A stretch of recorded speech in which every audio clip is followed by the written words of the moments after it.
তাম্রলিপ্তর অজানা কাহিনী নিয়ে কলকাতায় প্রকাশিত হলো দুটি বই। উপস্থিত ইতিহাসবিদ তপতি গুহ ঠাকুরতা সহ বিশিষ্ট ব্যক্তিবর্গ। চলমান ইতিহাসের সাক্ষী তাম্রলিপ্ত রাজবাড়ি।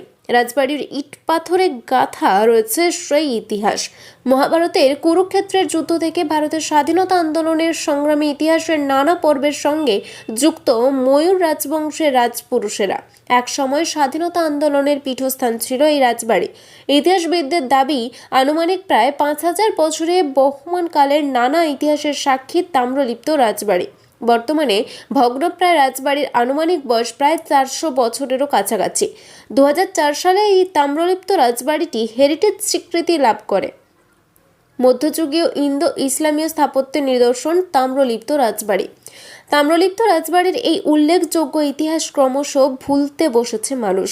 রাজবাড়ির এই গৌরবময় ইতিহাস সাধারণের কাছে তুলে ধরতে বিশেষ ভূমিকা গ্রহণ করল রাজবাড়ির সদস্য তথা আঞ্চলিক ইতিহাসবিদ এবং তাম্রলিপ্ত পৌরসভার চেয়ারম্যান দীপেন্দ্র নারায়ণ রায়।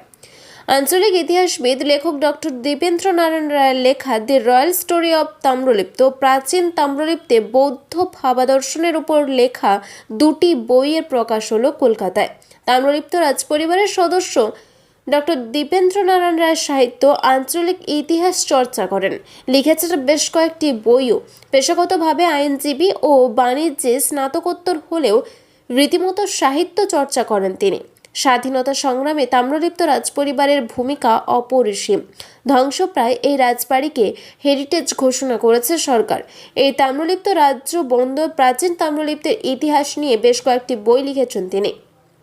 সেগুলোর ওপর ভিত্তি করে ডক্টর দীপেন্দ্র নারায়ণ রায়, রাজীব শ্রাবণ, শুভ্রাংশু জানার লেখা the royal story of Tamralipta a citadel of Bauddha dharma বই দুটি প্রকাশ হলো। লেখকরা বলেছেন, প্রাচীন তাম্রলিপ্তের অনেক অজানা তথ্য রয়েছে দুটি বইতে।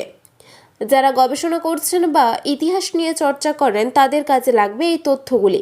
এদিনের অনুষ্ঠানে উপস্থিত ছিলেন ইতিহাসবিদ তপতি গুহ ঠাকুরতা, কলকাতা বিশ্ববিদ্যালয়ের উপাচার্য ডক্টর কৌশিক গঙ্গোপাধ্যায়, তাম্রলিপ্ত রাজপরিবারের সদস্যা নন্দিনী রায় সহ একাধিক বিশিষ্ট ব্যক্তিরা। তাম্রলিপ্তর ইতিহাস যেগুলো আমরা জানি সেগুলো তো সবাই জানে, যেমন ধরুন বন্দর আছে, রাজবাড়ি আছে, স্বাধীনতা সংগ্রাম, সুশীলধারা, এগুলো ছাড়াও তাম্রলিপ্ত একটা বড় জায়গা কিন্তু এখনও অন্ধকারে থেকে গেছে। হিয়ংসান একটু কিছু কথা বলেছেন, পরবর্তীকালে ইট সিংয়ের কিছু কথা বলেছেন। এর সূত্রপাত কিন্তু মৌর্য শাসক অশোকের সময়, বুদ্ধিজম। পরবর্তী ক্ষেত্রে পাওয়া গেছে এটা কিন্তু হীনযান বুদ্ধদের একটা বড় জায়গা, যে এখান থেকে 10টা বৌদ্ধ বিহারের কথা পাওয়া গেছে, যেখানে প্রতিটা বিহারে প্রায় 1000 জন করে লোকজন থাকতেন। পরবর্তী ক্ষেত্রে আমার যেটা মনে হয়েছে, আগামী প্রজন্মের কাছে এই ইতিহাসটাকে তুলে ধরা দরকার। আমরা সেটাকে তুলে না ধরে, আমার বক্তব্যতেও বলেছি, বিদেশের ইতিহাস পড়তে আপত্তি নেই, কিন্তু আমাদের স্বদেশের এই এত বড় একটা ইতিহাস, সেই ইতিহাসটা এখনও ব্রাত্য রয়ে গেছে। এবং আমার মনে হচ্ছে আমি খুব ছোট্ট একটা প্রচেষ্টা করেছি, 2 বছর লেগেছে আমার, এটাকে ছড়িয়ে দেওয়া দরকার। যে আমাদের ভারতবর্ষের, বিশেষ করে বাংলার বৌদ্ধজম মানে পাল বংশ আমরা পাই, কিন্তু পাল বংশ বাদ দিয়েও বাংলায় যে তাম্রলিপ্তে এত বড় বৌদ্ধর একটা ঘটনা, এতগুলো বৌদ্ধ বিহার, এর ঘটনাগুলোকে আপামর ভারতবাসী তথা পৃথিবীবাসীর কাছে বোধহয় পৌঁছে দেওয়ার সময় এখন এসেছে। এটা আমার মনে হয়েছে, এই ইতিহাসটা খুব লুকিয়ে আছে।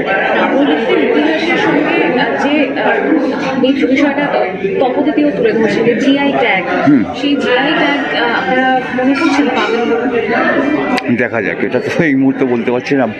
তপতিদি তো অনেক রকমভাবেই আমার সাথে কথা, আন্তর্জাতিক স্বীকৃতি ব্যাপারে তপতিদির সাথে কিছুটা কথা হয়েছে, উনি কিছুটা গাইড করবেন বলেছেন। দেখা যাক, আমার কথা হয়েছে, এটা আমার থেকে দীপেন্দ্রবাবু ভালো বলতে পারবেন।